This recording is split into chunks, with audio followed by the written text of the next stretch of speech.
Siambundi, Siambonga, Siambonga, Siambonga, Siambonga, Simbamundi, Siambonga, Chilalumba, Chilalumba, Chilalumba, Chilalumba, Chilalumba, Basilindi, Chilalumba, Chilalumba, Chilalumba, Chilalumba, Basilindi, Chilalumba, Siambonga, Siambonga, Siambonga, Siambonga, Siambonga, Simbamundi, Siambonga, Siambonga, Siambonga, Siambonga, Simbamundi, Siambonga,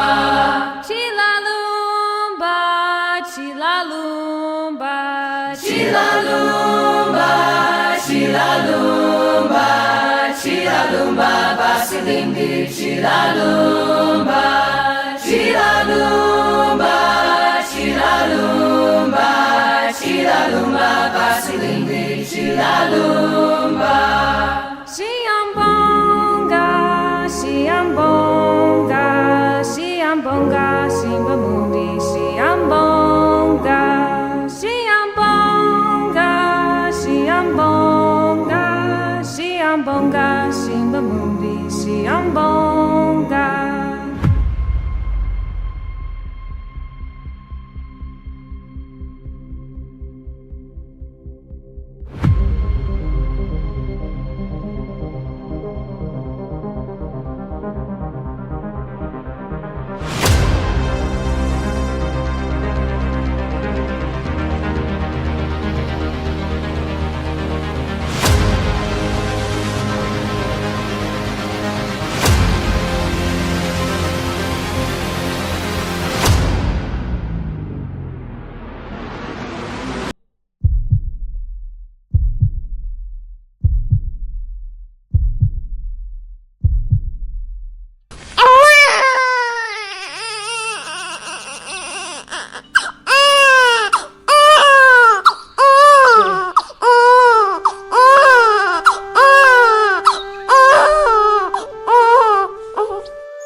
There are moments when history announces itself with the roar of cannons, with revolutions, with crowds filling the streets, with flags raised against the sky.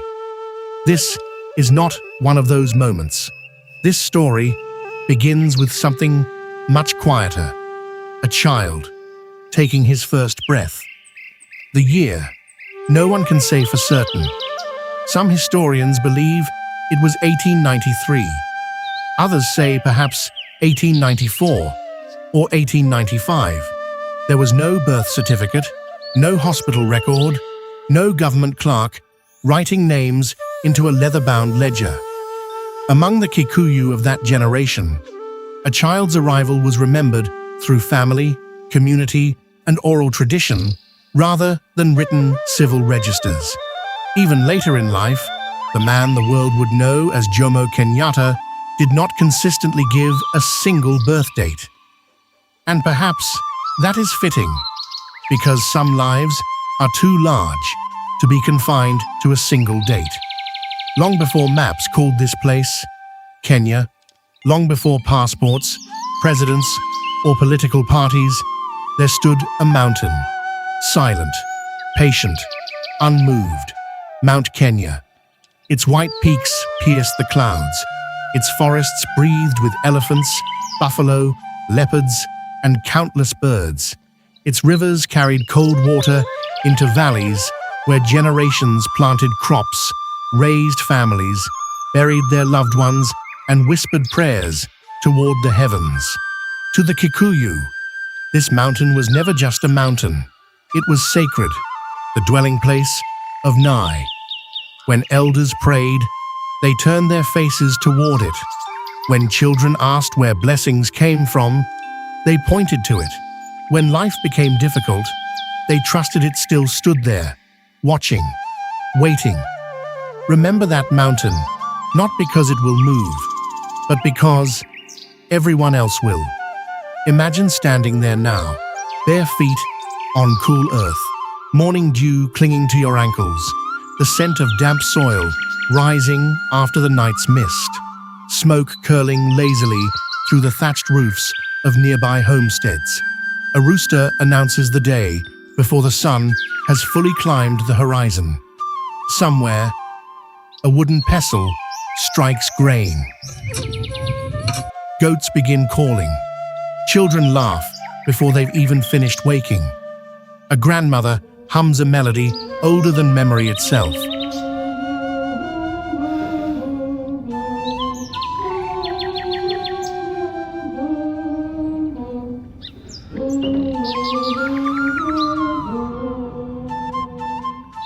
Nothing feels extraordinary, because to the people living here, this is simply another morning.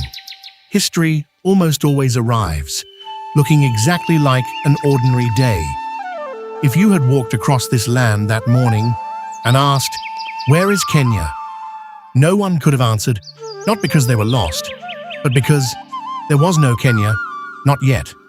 Instead, there were peoples, nations, communities, the Kikuyu, the Luo, the Maasai, the Kamba, the Meru, the Embu, the Mijikenda, the Somali, many more, each with its own language, its own laws, its own songs, its own understanding of justice, its own stories explaining where the world began, each complete, each alive, each believing tomorrow would look much like yesterday. The territory that would later become Kenya was home to many societies with distinct political systems, economies, and traditions. Among them, the Kikuyu occupied the fertile highlands surrounding Mount Kenya, where agriculture, livestock, and kinship formed the foundation of everyday life. But far beyond these hills, another story had already begun. Across the sea, men in distant capitals were drawing lines on maps they had never walked. They measured rivers they had never crossed. They named mountains they had never climbed.